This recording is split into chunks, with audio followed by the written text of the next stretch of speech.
بس يعني قصدي بتطلع احلى من اللي انا خلاص مش هقول الحته دي. عاملين ايه يا بنات؟ وحشتوني قوي قوي قوي. النهارده انا عايزه اقول لكم ان انا هعمل لكم فلوج. اكيد طبعا هتتبسطوا من حاجه زي دي علشان ده فرح بنت عمي. ربنا يا رب يسعد قلبها ويتملها على خير ويبقى يومها احلى يوم في حياتها يا رب. فاحنا النهارده بقى دلوقتي انا اخدت شاور، وانا بصوا انا مستعجله قوي بجد. اخدت شاور وبعد كده المفروض ان انا هروح دلوقتي عشان نحط بقى ميك اب ونجهز عشان نلحق نروح لها من بدري نبقى معاها. فتعالوا كده هوريكم بس الميك اب ارتست اللي موجودين عندنا. بصوا دي النيلز، انا لسه اصلا محتاره بينها وبين واحده تانية هوريها لكم. هركبها. الله الله، دي النيلز التانية. مش عارفه بقى هركب ديت ولا اللي انا وريتها لكم. تعالوا بقى احط معاكم السكين كير لان مش هعرف احط معاكم الميك اب. طب عيني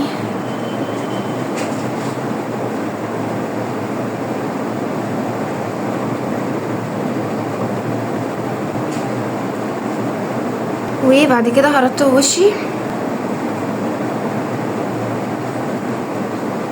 ألذ حاجه بقى ان انا اصلا الاسبوع ده كله كان مليان احداث بجد. كنا بننزل كتير قوي عشان نجهز الحاجه بتاعه الفرح، وانا كنت المفروض هصور لكم فلوج بس من كتر بجد كده ورا بعض فما لحقتش اصلا، نسيت. يعني انتوا متخيلين اللي هو فاكره مثلا ان انا الصبح اوكي انا النهارده هصور فلوج وبعد كده اروح ناسيه من كتر السربعه. بس كده نسيت الصن بلوك. استنى هحط الصن بلوك ده بتاع فهد اصلا زي ما انتوا عارفين. بصراحه حسيت ان هو لذيذ، يعني لذيذ كافكت على الوش، بس مش عارفه هو يعني نظامه ايه تحت الميك اب. بس انا حاطه كريم فيه نياسيناميد اللي هو اللي انا رطبت بيه ده، فما ينفعش ان انا بقى انزل بيه كده في الشمس. اي نعم انا خايفه ان دوت يكون تحت الميك اب مش حلو، مش عارفه لسه، وما كنتش عايزه اجازف بالموضوع ده بس مش هينفع، يعني مش هجازف ببشرتي يعني.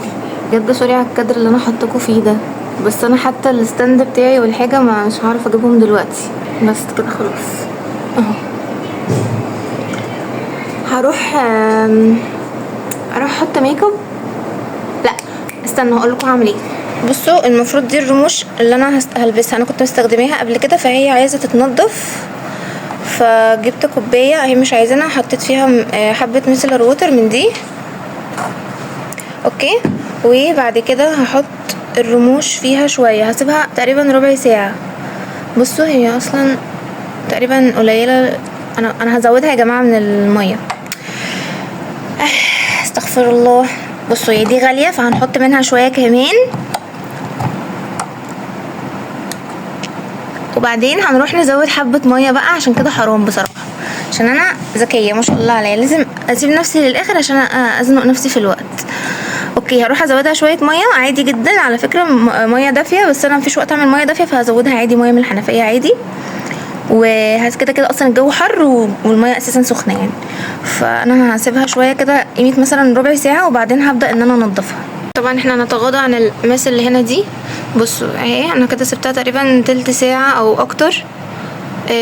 هحطها بقى هطلعها هحطها على الكوتون بادز دي وهحاول ان انا انضفها. احلى فوضى في الدنيا، بحب الشكل ده قوي. بعد ما بخلص الميك اب عملت الميك اب تحفه. هوريهولكوا بقى لما البس الفستان عشان الصراحه مش هلبس السدال تاني وبعدين عشان اوريهولكوا وبعد كده البس الفستان. معلش بقى استنى اوريكوا تاني. بصوا لسه اهي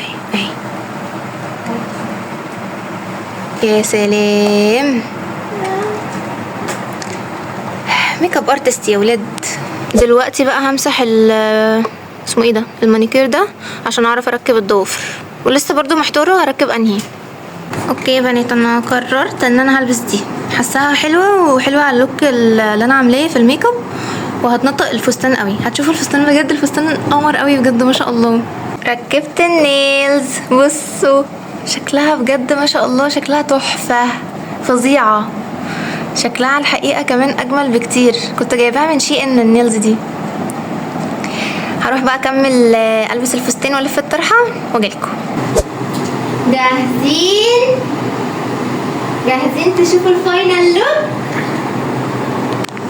انتش بصوا شكله حلو قوي ما شاء الله. بصوا الميك اب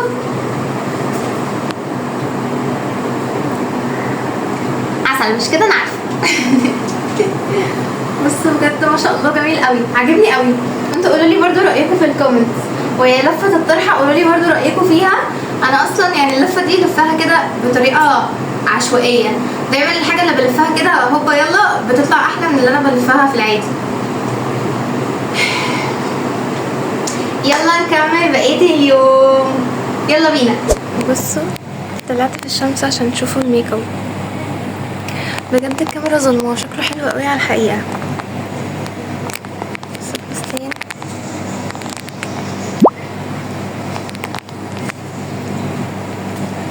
ركبنا اهو ورايحين في الطريق.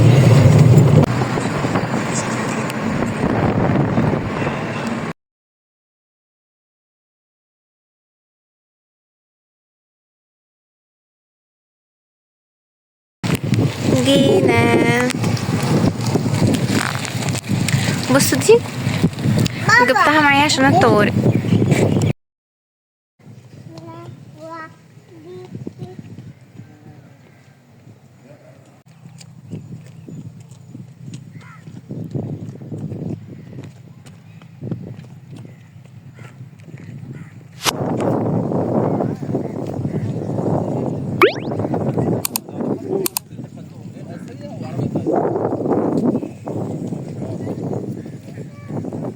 خدنا معاها صورة ورايحين ناخد الصورة الجماعية الكبيرة بقى بتاعتنا كلنا.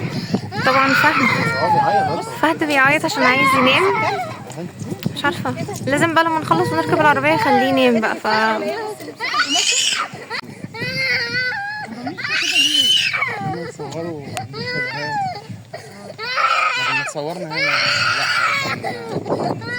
رحنا اتصورنا معاها عسل قوي ما شاء الله. ولسه ناقص برضو صورة تانية كده جماعية نبقى فيها كلنا، فرايحين دلوقتي علشان نتصور الصورة دي. جينا اخدنا خلاص الصورة العائلية. بصوا دي للبرايد ميدز.